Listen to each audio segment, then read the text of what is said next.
स्वागत है दोस्तों आज के मुख्य समाचार में। आज देश और दुनिया से कई अहम और बड़ी खबरें आ रही है दोस्तों। बात करेंगे हर खबर पर विस्तार से, बताएंगे बिहार चुनाव से जुड़े सभी ताजा अपडेट्स। तो दोस्तों बता दें, झारखंड में नोटबंदी के 4 साल पर कांग्रेस ने मनाया विश्वासघात दिवस, केंद्र सरकार के खिलाफ की नारेबाजी। दोस्तों बात करेंगे इस पर विस्तार से। मुजफ्फरपुर की अधिकांश सीटों पर महागठबंधन उम्मीदवारों की जीत का दावा। दोस्तों बात करेंगे इस पर विस्तार से। बिहार चुनाव में जीतन राम मांझी ने एग्जिट पोल को बताया गलत, कहा लोगों ने नीतीश कुमार को वोट दिया है। दोस्तों बात करेंगे इस पर विस्तार से। अगली खबर में आपको बताएंगे बिहार में अमेरिका जैसा करना होगा लंबा इंतजार, आधी रात को आएंगे चुनाव के नतीजे। अगली खबर में आपको बताने वाले पटना के आलीशान होटल में रहेंगे चुनाव जीतने वाले नए विधायक, माननीयों के लिए कई होटल बुक। अगली खबर में दोस्तों आपको बताने वाले बिहार चुनाव में एग्जिट पोल के बाद सूबे में तेज हुई सियासत, एनडीए खेमे में बढ़ी बेचैनी, कांग्रेस में भी संभावित टूट के खतरे को देखते हुए सेके रहे सदस्य। अगली खबर में आपको बताएंगे जयपुर में मेयर चुनाव को लेकर बीजेपी में बगावत, वसुंधरा गुट के विधायकों ने खोला मोर्चा। तो चलिए देख लेते आज की पहली बड़ी खबर। झारखंड में नोटबंदी के 4 साल पर कांग्रेस ने मनाया विश्वासघात दिवस, केंद्र सरकार के खिलाफ की नारेबाजी। जी हां दोस्तों बता दें, देश में 4 वर्ष पहले हुए नोटबंदी को लेकर झारखंड प्रदेश कांग्रेस ने विश्वासघात दिवस मनाया है। दोस्तों बता दें, कांग्रेस कार्यकर्ताओं ने रांची के अल्बर्ट एक्का चौक पर काला बिल्ला लगाकर केंद्र सरकार के खिलाफ नारेबाजी की। दोस्तों इसके साथ ही कांग्रेस ने आरोप लगाते हुए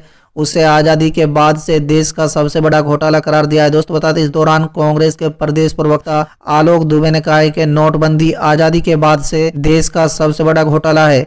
इस नोटबंदी के कारण कई लोग मारे गए थे, अर्थव्यवस्था के करोड़ों नुकसान हुआ था। प्रधानमंत्री ने कहा था कि नोटबंदी से काला धन वापस आएगा। काला धन वापस तो आया नहीं, बल्कि इस नोटबंदी से देश की अर्थव्यवस्था तहस नहस हो गई। चलिए अगली खबर। मुजफ्फरपुर के अधिकांश सीटों पर महागठबंधन उम्मीदवारों की जीत का दावा। जी हां दोस्तों बता दें, मुजफ्फरपुर कांग्रेस कमेटी के जिला अध्यक्ष अरविंद कुमार मुकुल ने कहा है कि जिला के अधिकांश विधानसभा सीटों पर महागठबंधन उम्मीदवारों की जीत तय है। दोस्तों बता दें, राज्य में पूर्ण बहुमत से तेजस्वी यादव की सरकार बनेगी। महागठबंधन उम्मीदवारों पर जनता ने विश्वास जताया है। दोस्तों इसके लिए उन सबको आभार व्यक्त करता हूं। दोस्तों बता दें, रविवार को तिलक मैदान स्थित कांग्रेस कार्यालय में महागठबंधन नेताओं के साथ मीडिया से मुखातब थे।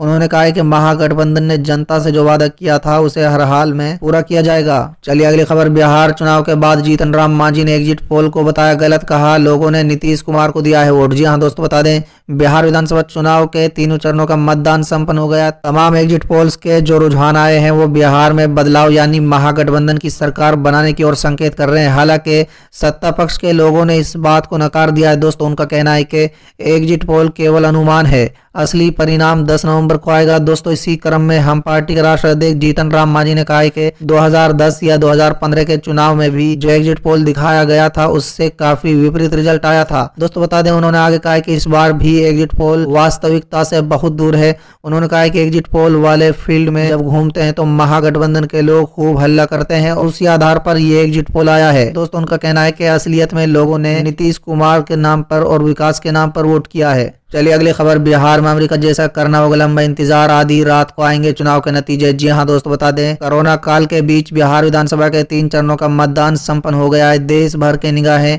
अब बिहार चुनाव के रिजल्ट पर टिकी हुई है। दोस्तों बता दें, भले ही तमाम मीडिया संस्थाओं के एग्जिट पोल के नतीजे जल्द ही सामने आ गए, लेकिन वास्तविक नतीजों के लिए लंबा इंतजार करना पड़ सकता है। जी हां दोस्तों बता दें, कोरोना काल को लेकर चुनाव आयोग ने बूथों की संख्या में इजाफा किया है। इतना ही नहीं, 10 नवंबर को होने वाले मतगणना को लेकर काउंटिंग सेंटरों की भी संख्या इस बार बढ़ाई गई है। दोस्तों लिहाजा ऐसा माना जा रहा है कि अमेरिका के जैसे बिहार चुनाव के नतीजों के लिए भी लोगों को आधी रात तक इंतजार करना पड़ सकता है। दोस्तों बता दें, 10 नवंबर को मंगलवार के दिन सुबह 8 बजे से बिहार चुनाव की काउंटिंग शुरू होगी, लेकिन इस दिन चुनाव के नतीजे देर से आएंगे। कई सीटों पर हो सकता है कि शाम तक स्थिति स्पष्ट हो जाए, लेकिन फाइनल रिजल्ट आने में थोड़ा अधिक समय लग सकता है। इस बार मतगणना केंद्र की संख्या बढ़ाने को लेकर जानकार बताते हैं कि आधी रात के भी कुछ सीटों के परिणाम सामने आएंगे। हालांकि अमेरिका में चुनावी परिणाम आने में 3 से 4 दिन लग गए थे, लेकिन बिहार में उसी दिन देर रात तक रिजल्ट आ सकते हैं। चलिए अगली खबर। पटना के आलीशान होटल में रहेंगे चुनाव जीतने वाले नए विधायक, माननीयों के लिए कई होटल बुक। जी हाँ दोस्तों बता दें, बिहार विधानसभा चुनाव के नतीजे 10 नवंबर को आने वाले बिहार चुनाव के परिणाम पर देश भर की निगाहें टिकी हुई है। दोस्तों बता दें, चुनाव जीत कर आने वाले विधायकों के लिए इस बार खास तैयारी की जा रही है। बिहार